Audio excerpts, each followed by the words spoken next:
조금 심각한 주제를 다룰까 합니다. 이것은 논란의 여지가 있을 수 있습니다. 제주 4.3 사태. 제주 4.3 사태가 어떻게 일어났느냐. 지금 정권은 제주 4.3 사태를 미화시키면서 4.3 사태에 언급을 하거나 반대해도 처벌할 수 있는 법을 만든다고 합니다. 이게 어떻게 된 것이냐. 중요한 진실, 포인트 하나만 딱 알아도 여러분은 이것이 이거 잘못됐구나라는 것을 동의하실 겁니다. 이 4.3 사건 진상보고서 작성 기획단의 기획단장이 누군지 아십니까?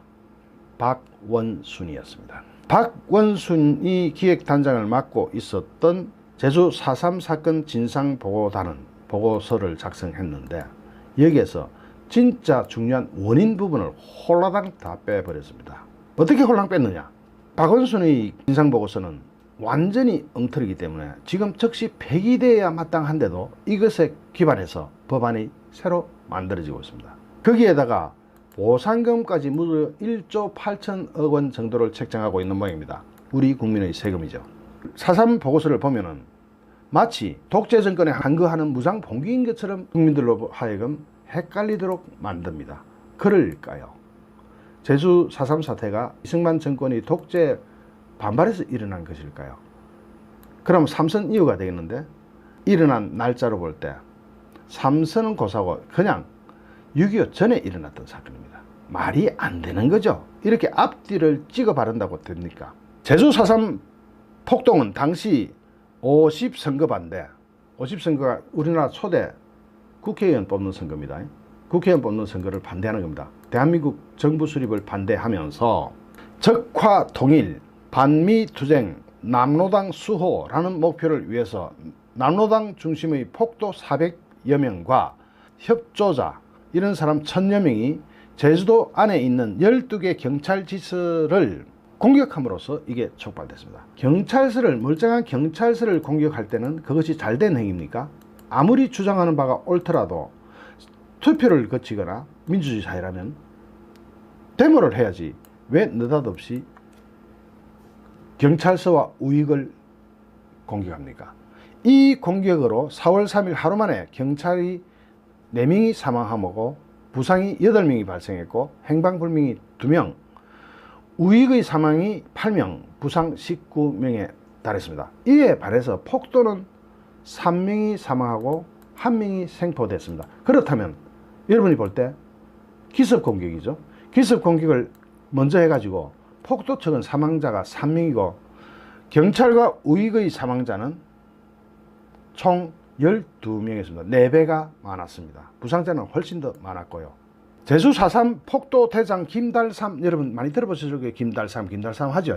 김달삼은 보현산 제3병단장이 되어가지고 1949년 8월 4일 남로당 인민유격 대 300명을 이끌고 남도부라는 사람, 본명은 하준수인데 이 사람이 북한에서 38선을 넘어서 경북 양양군 일출산에 침투했고 6.25 때 인민군 남침 초기 경북 청도군 운문산 지구로 침투해서 경남 신불산 전투에서 사살되었고 그의 묘지는 현재 북한의 혁명 열사 묘역에 묻혀 있습니다. 자, 이게 김달삼입니다. 김달삼이 어떤 인물이라 그랬죠? 제주 4.3 사건 폭동 주도자 김달삼은 결국은 북한에서 내려온 사람을 이끌고 북한으로 넘어가가지고 이끌고 돈을 내려온 완전한 무장 세력이었습니다. 당시 박원순이는 제주 4.3 폭동을 무장봉기라고 하기 위해서 제주 4.3 폭동의 원인이 되는 중요한 내용을 제주 4.3 사건 진상보고에 있어서 완전히 다 빼버렸습니다.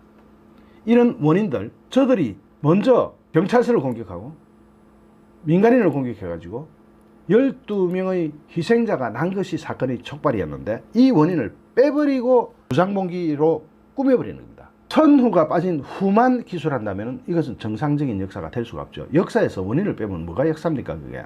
1948년 7월 20일경까지 경찰이 53명이 죽고 우익이 235명이 폭도들에 의해서 사망했습니다. 폭도들은 그동안 15명이 사살되었습니다. 자, 폭도들 15명이 사망할 때 경찰은 몇 명이 죽었다고? 경찰은 무려 53명이 죽고 폭도들 15명에 비해서 우익이 235명이 사망했습니다. 그러니까 이제 토벌 작전이 시작될 수밖에 더 있으니까 이렇게 무자비하게 당하고 있으니까. 그런데 폭도들은 김달삼이 북한 건국을 위해서 북한 해주대에 참석한 후 북한에 체류하면서 돌아오지 않으니까 제주도에 조선민주주의인민공화국을 세우려던 이덕구가 제2대 사령관이 되면서 조용하던 제주도에서 1948년 9월 1일부터 우익과 경찰을 사살하기 시작했습니다. 같은 해 10월 24일에는 대한민국 정부에 선전포고도 했습니다. 여러분 이거 빠지면 안 되겠죠. 대한민국 정부에다 뭐 했다? 선전포고를 했다는 겁니다. 전쟁을 치겠다고 먼저 선전포고를 해요.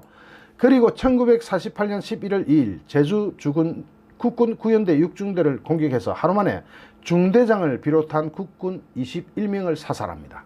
이때부터 국군과 폭도들의 치열한 전투가 시작되면서 이때부터 많은 희생자가 속출하기 시작했습니다. 그리고 1948년 10월 28일 제주 구연대 좌파 강의현 소위 외 80여 명이 구연대장 박진경 대령을 암살하듯이 송효찬 연대장을 사살하고 반란을 기도하려다가 실패했던 사건입니다. 1948년 10월 31일 제주경찰 및 공무원 75명이 폭도들과 합세해서 제주도를 공산화하려다가 실패합니다. 정부에서는 국군 21명이 전사함에 따라 제주도에 계엄령을 선포하고 이때부터 토벌작전이 시작됩니다. 그렇다면 여러분 한번 판단해 보십시오. 이것이 빠진 진상조사가 진상조사입니까? 이런 중요한 역사적 사실이 빠진 진상조사가 진상조사입니까? 박원순이 진상조사 단장으로 있었습니다.